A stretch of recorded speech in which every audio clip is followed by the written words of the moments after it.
Get Out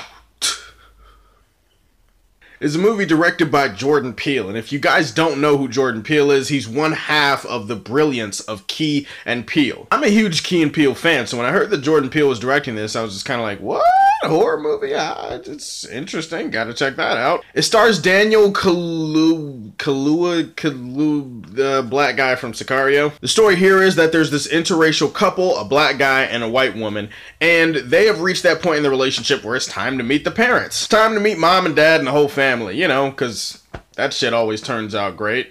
They go to their house for the weekend, and when he gets there, he realizes that there's a lot of sinister stuff going on behind the scenes, and there's something a little bit off with her mom and dad and family, and that's basically how we get our movie. I struggle to call this movie a horror movie. It's not really a horror movie. It's really more of a suspenseful comedy. Yeah, it's really more of a somedy.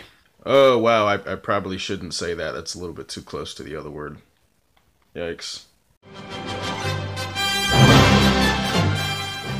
Instead of telling you to get out, I'm going to tell you to get in. Like, you should hop aboard this bandwagon because this movie was awesome. I actually kind of, sort of, a little bit loved this movie. And no, just don't adjust your screens. There's nothing wrong with your ears. I loved this movie. I mean, yeah, maybe something might be wrong with your ears. I mean, if there is, you might want to check your ear boogers and see if you can get that fixed. But otherwise, no, you heard correctly. Love the style that Jordan Peele brought to this as far as the blending of suspense and tension and comedy. He did it brilliantly in this movie because he presents cliched horror stuff in a movie like this, and he presents it with like an original, funny, almost satirical twist to it. In fact, when you look at the comedy in this movie, a lot of it is racial satire. A lot of it is poking fun at the racial stereotypes that black and white people have amongst each other. And I heard that Jordan Peele wanted to tell this story from the perspective of a black guy that is feeling awkward and uncomfortable when he's in a place surrounded by white people. It's not really racist, like a lot of people are like, it's racist, it's a racist movie. It is a racist movie, but it's not a racist movie in the way that you're thinking it is. It's a racist movie in the sense that it makes fun of racism, and it makes fun of racial stereotypes, and it pokes fun at all the little cliches and stuff that black and white people have about themselves. Daniel Kaluuya, Calamine. He was brilliant in this movie. It was a very grounded, even keel performance.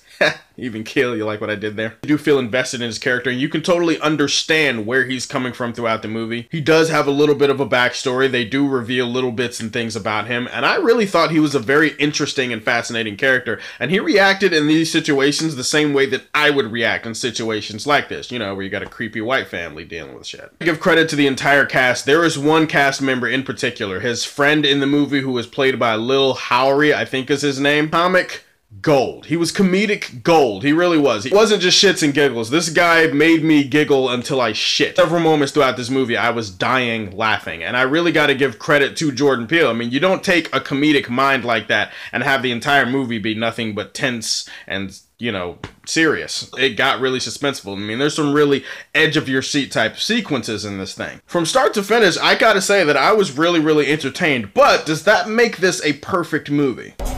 No.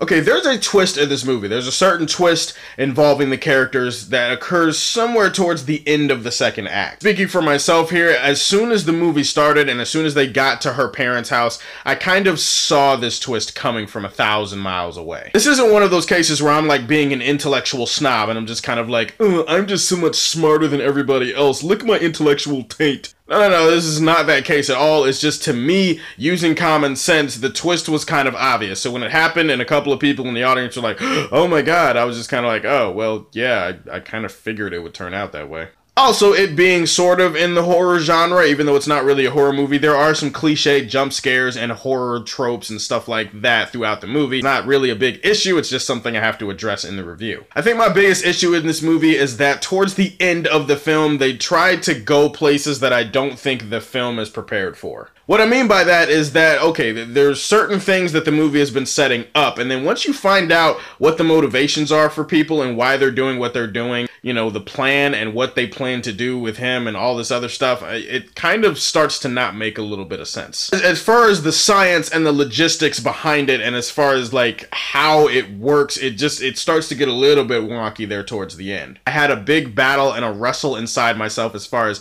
do you need to give this your highest? I mean, does this deserve my highest? I wanted to just give this movie my Man of Steel. Just be safe and play it safe. But then I realized this is the Superfan show, baby. We don't play it safe around here. And by we, of course, I mean me and my Superman hat. So I am going to give Get Out the Superman Prime rating. It probably doesn't deserve that rating, but I gotta go with my gut and my heart, and I gotta go with how the movie made me feel as a fan. Or do you like unconventional horror? Do you like conventional horror? Do you like jump scares, the whole thing? Let me know what type of horror movie you prefer down below. Please like and subscribe, and as always, if you like what you see, tell me how you feel, and stay tuned to hear more from the Man of Steel. Peace!